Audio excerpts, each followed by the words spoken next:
रहवासी आहिनि जेका जदोजहद कमेटी आहे उनखे 6 ॾींहं मुसलसल हुते रैलियूं थियूं आहिनि, हुते मुज़ाहरा थिया आहिनि, बुख हड़ताल थी आहे।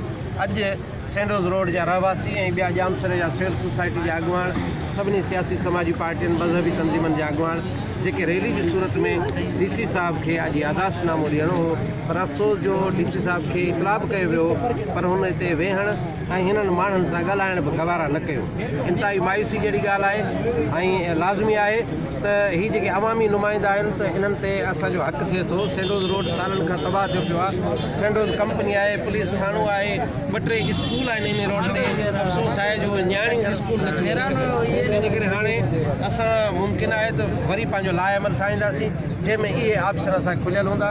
शटर बंदि हड़ताल जो बि ऑप्शन हूंदो, इंडस हाईवे ते धरणे जो बि ऑप्शन हूंदो ऐं कमिश्नर ऑफिस अॻियां मुज़ाहरे करण जो बि एहतिजाज जो बि ऑप्शन हूंदो। सुभाणे असांजी मीटिंग हूंदी, उन में असां पंहिंजो लाइअमल ठाहींदासीं।